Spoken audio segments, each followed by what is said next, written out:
miramos la inmunoterapia, el control de los factores ambientales. Vamos nivel 2. Y en este nivel 2 vamos a hablar de básicamente todo lo que tenga que ver con los inmunomoduladores y las cromonas. ¿Qué es lo que sucede en el nivel 2? Nosotros ya nos sensibilizamos. Al sensibilizarnos o nos expusimos al frío o al ejercicio y producimos degranulación del mastocito, se nos desencadena toda la cascada. Entonces debemos evitar, ojalá así sea, la degranulación del mastocito. La degranulación del mastocito lo podemos hacer en dos formas. Uno, con el uso de los inmunomoduladores, que por excelencia hoy está el omalizumab, que es un anticuerpo monoclonal recombinante contra inmunoglobulina E. En los pacientes con asma severa que no mejoran, lo que buscamos es evitar esto. Entonces colocamos omalizumab, un medicamento que se coloca en forma subcutánea mensual y que hace que disminuyan los episodios de asma. Pero lo que estamos pidiendo es que se degranule el mastocito. Ahora, otro inhibidor de la degranulación del mastocito son las cromonas, el cromoglicato sódico, pero que son medicamentos que no actúan en forma aguda, son de medicamentos que necesitan depósito. Vamos al nivel 3. El nivel 3 tiene que ver todo con la ruptura de las células. Cuando nosotros rompemos el mastocito, cuando nosotros rompemos los eosinófilos para que se liberen todas las sustancias preformadas que tienen, rompemos las membranas y al producir la ruptura de las membranas producimos liberación de fosfolípidos de membranas y aquí se nos desencadena todo lo que es la cascada del ácido araquidólico por medio de la fosfolipasa 2. Aquí es donde entran a actuar los corticosteroides. A nivel 4, vamos a ver todo lo que son los inhibidores de los receptores de leucotrienos. Cogimos las células, las rompimos. Si miramos aquí, el eosinófilo rompe, libera fosfolípidos de membrana, inhibimos con corticosteroides, pero aquí el eosinófilo nos produce interleuquina 4, interleuquina 6. Acá el mastocito nos libera interleuquina 5, 13, 4. Y podemos colocar, en teoría, medicamentos que inhibieran los receptores de leucotrienos. Y aquí aparece el famoso Montelukast o el Zafirlukast.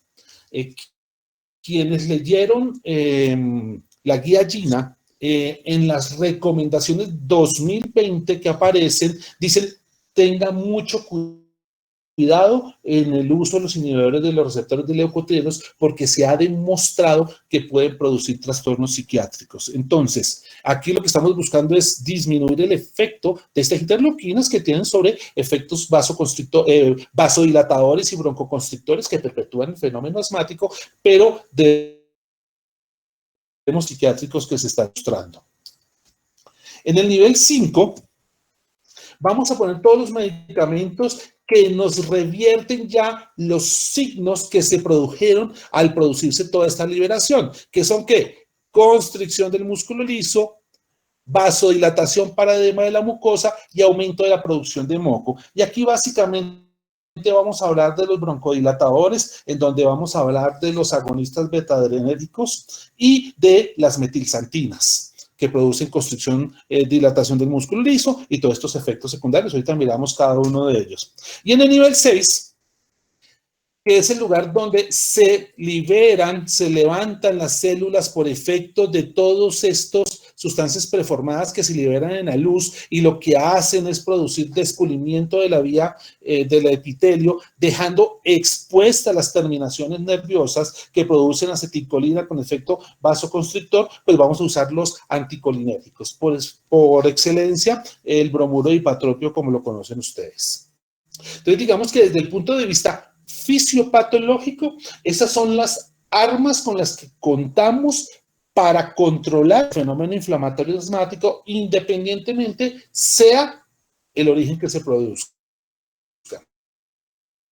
Aquí hoy no se trata de dar una clase de farmacología, pero pues más o menos ustedes ya conocen los beta-2 agonistas, que tienen que básicamente dilatación del músculo liso, aumentan el aclaramiento mucociliar, es decir, el movimiento para sacar el moco, disminuyen la permeabilidad vascular y además ayudan a modular la liberación de mediadores por el mastocito, es decir, intentan frenar esa respuesta inflamatoria mediada por el mastocito. Aquí ustedes van a encontrar los SABA, los de acción corta, de acción larga, digamos que esto es una parte que ustedes ya revisarán por su cuenta.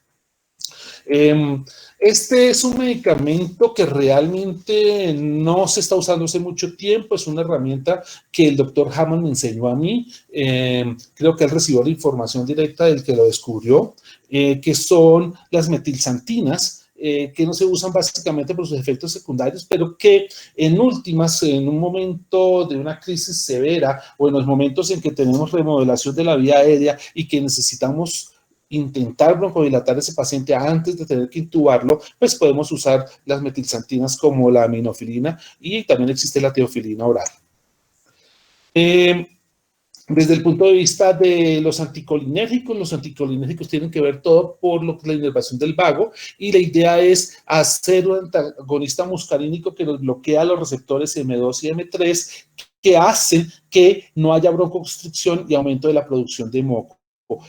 Es un efecto que va a ser aditivo a los beta 2, pero es una constricción mucho menos intensa que lo que se produce con los beta 2, la mejoría. Los corticosteroides, como dijimos, tienen que ver con la inhibición de la fosfolipasa A2. Cuando hablamos aquí, usamos una sustancia que se llama la lipocortina, que es producida por los corticosteroides y nos evitan toda esa cascada de la inflamación del ácido araquidónico con producción de leucotrienos y prostaglandinas que hacen vasodilatación y broncoconstricción.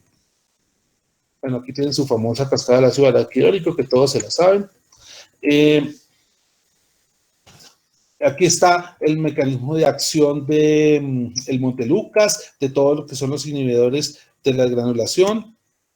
La acción del omalizumab, que es un anticuerpo competitivo por la inmunoglobulina E. Entonces tenemos la inmunoglobulina E y evita que se desencadena todo el fenómeno asmático. Esto es de eso. Listo. Dentro de toda la literatura que les envié está la estrategia GINA, que es Global Initiative for Asthma, que lo que busca realmente no es una guía de manejo, sino es una estrategia que busca, mirando todo lo que sucede en el asma, buscar las mejores opciones de tratamiento para el paciente. Lo que busca es prevenir las muertes por asma y las exacerbaciones, mejorar el control de los síntomas y enseñarle al paciente y al médico qué es lo que debemos hacer. Este es el informe GINA 2019 con respecto al tratamiento. Realmente, pues ustedes lo tienen, la idea es que lo revisen y lo lean, pero a grandes rasgos, 3 cosas. El GINA se encuentra en 2 fases, una fase que es para adultos y adolescentes mayores de 12 años y lo otro para los niños. Las recomendaciones son diferentes debido a la concentración de medicamentos y los riesgos de efectos secundarios. Pero en términos generales, la primera parte que está aquí arriba, que es fundamental para el tratamiento personalizado del asma, es evalúe, ajuste el tratamiento y revise la respuesta. Después de iniciado el tratamiento, el paciente debe ser evaluado entre 1 y 3 meses después. Una vez el paciente ya tiene tratamiento, debe estar evaluado entre 3 y 6 meses para ver cómo va la respuesta al tratamiento. Ustedes se dan cuenta que aquí tiene una serie de pasos, es decir, paso 1, paso 2, paso 3, inicio esto, no mejora, paso a esto, no mejora, subo acá, eso. Pero la idea básica es, primero, confirme que el diagnóstico sea asma. Entonces, el paciente debe tener pruebas de función respiratoria. 2, controle los síntomas y los factores de riesgo modificables. Acuérdense cuando hablamos de la fase 1 que nos inventamos nosotros, del tratamiento del asma, tiene que ver con todo lo que es el control ambiental y de los alergenos. ¿Listo? 3, maneje las comorbilidades. Y lo último, esto que es fundamental, mire que el paciente sepa usar los inhaladores. Mire la técnica para usar el inhalador y la adereza al tratamiento. Ahí sí entra a mirar si va cambiando. Entonces usted dice, tenemos en el paso 1 unos corticosteroides inhalados con formoterol. Formoterol es un beta 2 agonista. y vamos subiendo acá. Entonces, ahí tienen la escala de cómo se debe hacer y básicamente, como le digo, fundamental, uno, diagnostique, sospeche, haga la confirmación con la espirometría y considere las posibilidades de lo que está sucediendo. Entonces, trate factores de riesgo modificables y comorbilidades, tabaquismo, obesidad, ansiedad. Considere la posibilidad de ascender un nivel, es decir, pase de nivel en caso de síntomas no controlados, exacerbaciones o factores de riesgo. Pero primero, compruebe la técnica del uso del inhalador y el cumplimiento del tratamiento. Considere echarlo para atrás. Sí, los síntomas están controlados durante 3 meses y hay poco riesgo de exacerbaciones. No se recomienda interrumpir las administraciones de corticosteroides inhalados. Prescriba siempre tratamientos y estrategias no farmacológicas, por ejemplo, ejercicio, perder peso y evitar los factores sensibilizadores cuando corresponda. ¿Cómo hacemos para decidir en qué fase pongo a mi paciente? Mira, ahí el GINA le dice, dependiendo de los síntomas, tiene síntomas leves de menos de 1 a 2 meses y entonces usted mira si en qué fase lo pone, dependiendo de la sintomatología que tenga, cómo se presenta, por ejemplo, síntomas se presenta todos los días o caminando o en la noche, por lo menos una vez en la semana, póngalo en la etapa 3. Te le va a dar dosis bajas de corticosteroides inhalados, le da un LABA, etc. Entonces, ahí lo tienen para que lo revisen. Pero lo fundamental, miren, inicia aquí, confirme el diagnóstico, controle los factores de riesgo modificables, mide las comorbilidades, mide la adherencia a la técnica del inhalador y mire cuáles son las metas con su paciente. Esta diapositiva que encuentran ahí al final es que dice cuando tenemos un paciente asmático que no mejora, a pesar de que hemos hecho todo este manejo, que hemos pasado por las etapas y tenemos un asma severa, debe tener un fenotipo diferente y muy seguramente estamos hablando de un paciente que pueda tener remodelación de la vía aérea. Y aquí aparecen unos conceptos interesantes que quería que miraran. Acá, por ejemplo, mire la cantidad de eosinófilos en sangre. Mire el óxido nítrico exhalado, mire los síntomas dados por alergenas y mire pues si es un niño. Pero vea que aquí aparecen desde el punto de vista fisiopatología que hablábamos que las células que se encontraban en el bronquio producían óxido nítrico y que cuando aumenta la liberación habla de un proceso inflamatorio que está haciendo que se despulan esas células y muy seguramente vamos a tener un fenómeno de remodelación. Entonces, en estos casos pedimos óxido nítrico expirado en la vía aérea. Qué pena que me devuelva así rápido y les quiero mostrar unas cosas que se me olvidó ponerlo ahí. Cuando estamos haciendo el diagnóstico de asma, acá, miren aquí que tenemos un patrón obstructivo y piden en algún momento de la fase, mida el óxido nítrico. ¿Por qué? Si yo tengo una respuesta broncodilatadora negativa, es factible que yo tenga una remodelación de la vía aérea y por eso no responde al beta 2. Y entonces le medimos los niveles de óxido nítrico para definir ese fenómeno de remodelación de la vía aérea.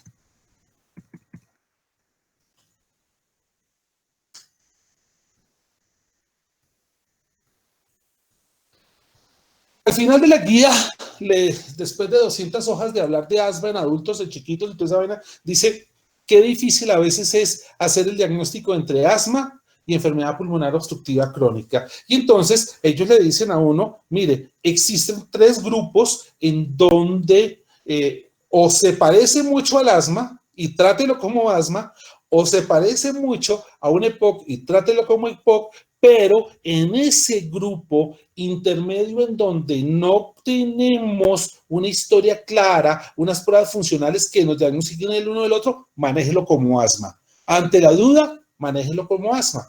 Y aquí tienen la forma en que lo hacen. El 3 de abril, el 30 de marzo de 2020, la estrategia GINA sacó una actualización en donde habla de COVID-19. Porque pues no están ajenos a eso. Entonces, hablan de COVID-19 y asma. Y hay unas cosas importantes que ustedes deben saber.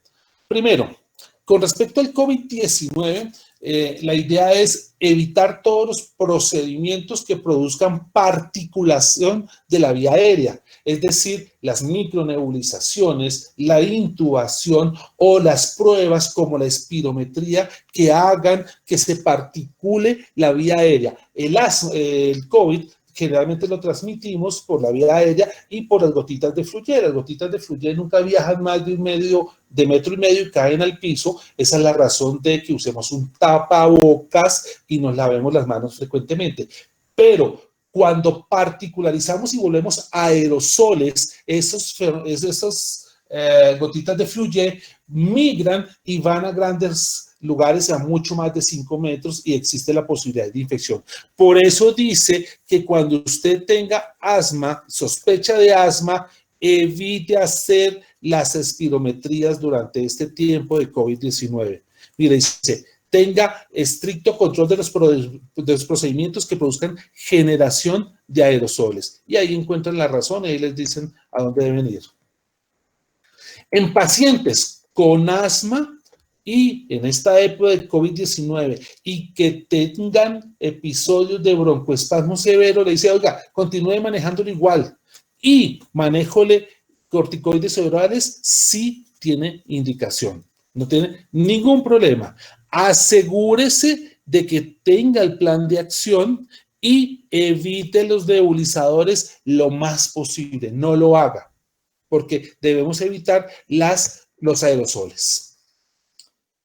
No sé si alguno tenga alguna pregunta.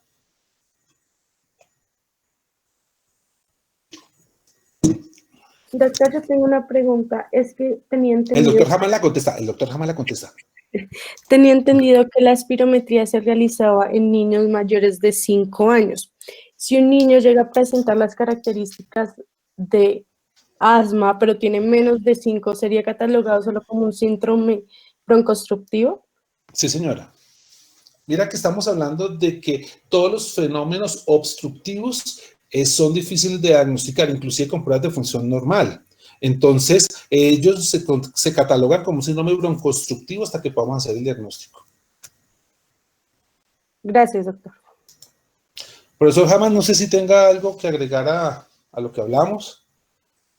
En esos niños, para esa pregunta, en esos niños se puede utilizar, a ver, de alguna forma, el flujo expiratorio pico. Sí. Mirar si el niño lo puede usar.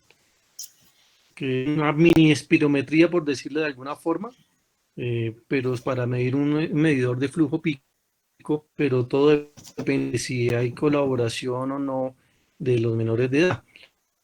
Inclusive para los adultos ya se utiliza en consultorios, en los servicios de urgencias, espirometrías, se puede utilizar estos aparatos de flujo expiratorio pico. En alguna época se decía que se podían reutilizar, en este momento como tal no se pueden reutilizar.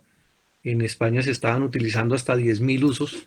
El flujo expiratorio pico, lo importante es que cada paciente asmático con una enfermedad pulmonar obstructiva crónica lo tuviera y lo manejara por sí solo.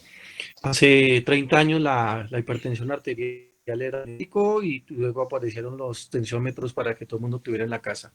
Hace 20, 25 años la diabetes se manejaban, eran en los consultorios, en los hospitales y se manejaba y aparecieron los glucómetros. Ahora en las partes respiratorias estamos dando el paso a que el mismo paciente tenga equipos para que los maneje y lo mida y es el flujo expiratorio pico. Entonces esos aparaticos podrían ser útiles en eso. Inclusive, profe, ahí en esa diapositiva donde hablábamos de la prueba broncodilatadora, no solamente habla del aumento del 12%, sino también de la capacidad en 200 mililitros, que me faltó pues hacer ese énfasis en eso, sino como tienen la prueba, la escala para mirarla, para que la vean, pero hablan de el aumento en el porcentaje o de 200 mililitros en la capacidad también. Me imagino que eso lo hacen con flujo, con el pico. Sí, también tiene unas características. Y el flujo respiratorio pico sobre todo es muy sensible a la hora del día en que se haga. Inclusive ahí se puede hacer acciones entre mediciones en la tarde debido a la glucocorticoide en la fisiología normal. Sí. Entonces han encontrado variaciones en la acidez pulmonar en las horas de la mañana versus las horas de la tarde en relación al cortisol. O sea, eso hay mucho, pero creo que llegando al punto que ya de la paciente y a su familiar en estos aparatos de medición del flujo respiratorio pico. La spirometría sigue siendo el estándar. Sí. Sí, respecto a fisiopatología, tratamiento, el profe, ¿tenga algo más que agregar ahí? No, yo creo que un elemento fundamental es el aumento de la proteína básica mayor. El estímulo de la mayor aumenta la temperatura en la célula y destruye la célula. Y eso se da después de 6 horas. Los corticoides actúan inhibiendo la proteína básica mayor. Por eso muchos consejos que José Vicente nos dio es muy claro y está muy específico de cuáles se debe dar inicialmente. Tanto que ustedes ven en las guías que si un paciente lleva menos de 6 horas de un cuadro de broncoespasmo, se considera un cuadro más de broncoobstrucción de origen alérgico como tal, y todavía no se ha implementado el cuadro inflamatorio. Un paciente que lleve más de 6 horas, ya uno debe considerar que el primer manejo o el manejo simultáneo al beta 2 es corticoide. Entonces, después de 6 horas o más de 6, 12 horas, según algunos libros, ustedes van a encontrar, si un paciente lleva asintomático ese tiempo, lo mejor es dar corticoide de entrada beta 2 o con el anticolinérgico. En las fases iniciales de un broncoespasmo, no. En las 2-3 primeras horas, pues el manejo del beta 2 fue suficiente. Exactamente. Sí, fase temprana. Y eso es a la luz de la fisiopatología.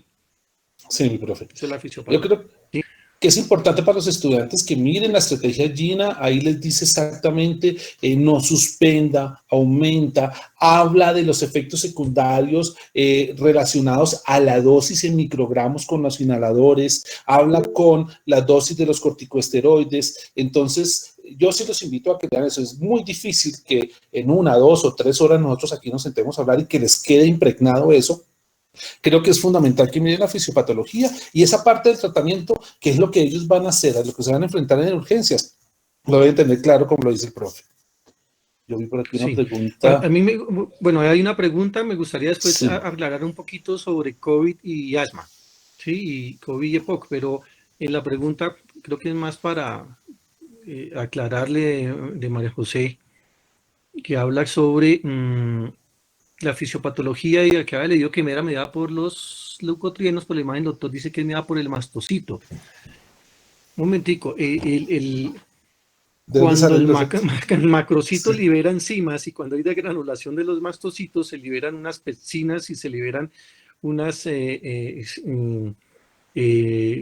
enzimas en donde están interleuquinas, citoquinas, y entre esas citolipasas y entre las lipasas folipasa que va a actuar sobre el ácido, sobre la membrana de la célula y sobre los lípidos de la membrana. Y de ahí es donde sale la derivación del ácido araquidónico, y el ácido araquidónico lleva a puesto de todos a la unión de la fosfolipos y liberación de ácido al EPT, pendatetranoico, y ahí liberan los leucotrienos. Por eso yo siempre algunas veces les hacía el símil que primero uno está en la fiesta están los invitados, llegan los colados, que son los que llaman los macrófagos con las liberación y degranulación de los mastocitos, proceso inflamatorio, y ya cuando la fiesta está acabando, aparece la y la parranda vallenata aquí son los leucotrienos. Los leucotrienos entran en la segunda y la fase final del proceso inflamatorio. Y lo grave es que esa parranda vallenata, los leucotrienos tienen 50 veces más potencia que la liberación en las enzimas de los macrófagos. Son 50 veces más potentes como proceso inflamatorio, pero son consecuencia de primero la activación de los mastocitos. ¿Sí? Más que entonces sí van en forma secundaria. Sí. ¿El profe queda conocido de asma y EPOC con COVID-19? Bueno, yo aquí voy a preguntar algo sobre, sí, el sistema límbico aceticolina el miedo y ansiedad desencadenan cuadros de espasmo. Se los digo por experiencia. Entonces, es que hay de creencias actuales y que están marcando un poquito también el paciente tiene el mismo factor de riesgo de infectarse que el paciente nuevo con COVID-19. O sea, la exposición es igual al bronquítico crónico, al asmático o al no. O sea, el factor de exposición es igual. Este asmático, su evolución puede ser igual a un paciente no asmático.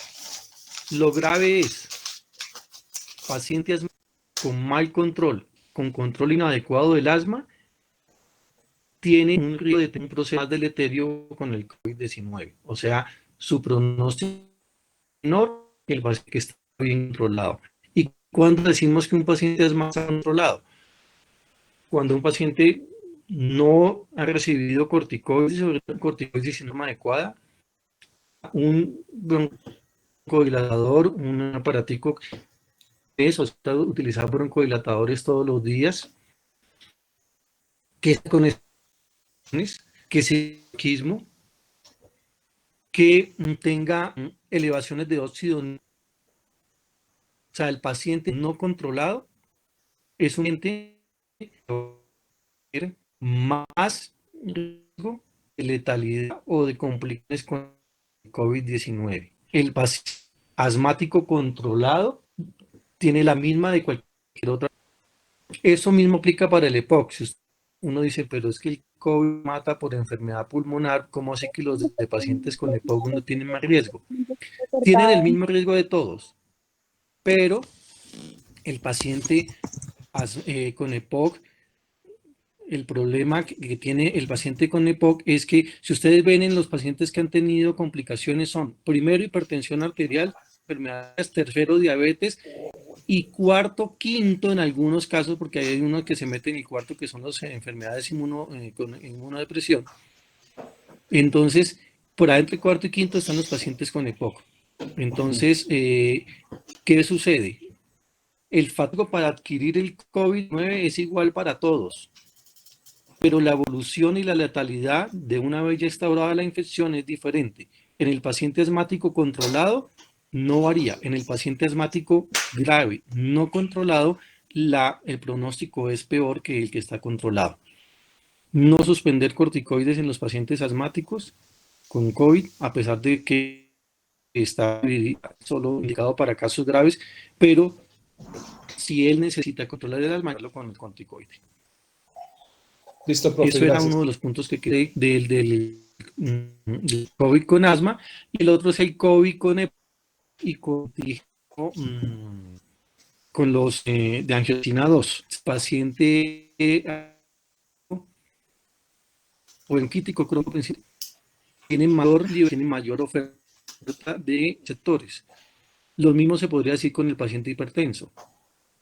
Entonces hay una correlación entre la proliferación de receptores para angiotensina 2. Uno diría, el paciente que está recibiendo bloqueadores de angiotensina 2 está salvado. No.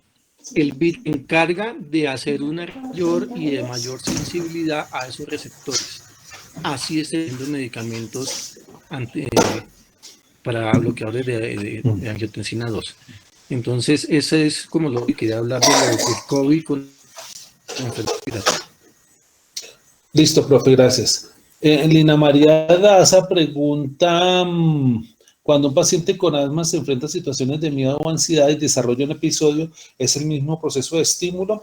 Realmente, cuando hablan de los fenómenos, por ejemplo, de asma por ejercicio, están hablando de unos fenómenos de hiperventilación o de acúmulo de líquido que desencadenan los fenómenos osmóticos en la vía aérea. Entonces, estos entrarían dentro de esa parte que hacen que ese fenómeno osmótico produzca desgranulación del mastocito, pero sí entrarían dentro de ese mecanismo fisiopatológico.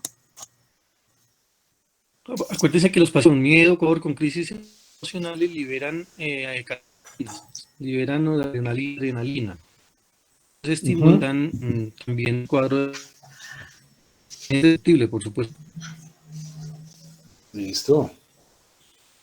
Pues muy productiva la reunión, creo que ha sido muy interesante a la luz de lo que está sucediendo. Espero que hayan tenido también su reunión con radiología desde el punto de vista de la enfermedad del COVID. Y cualquier duda que tengan en el contexto, me escriben un correíto y yo les estoy contestando con mucho gusto. Profesor Hamann, a todos muchas gracias, muy amables. Igual, gracias. Doctor. Muchas gracias a todos, muy amables. Que tengan bonito día y cuídense. Señor.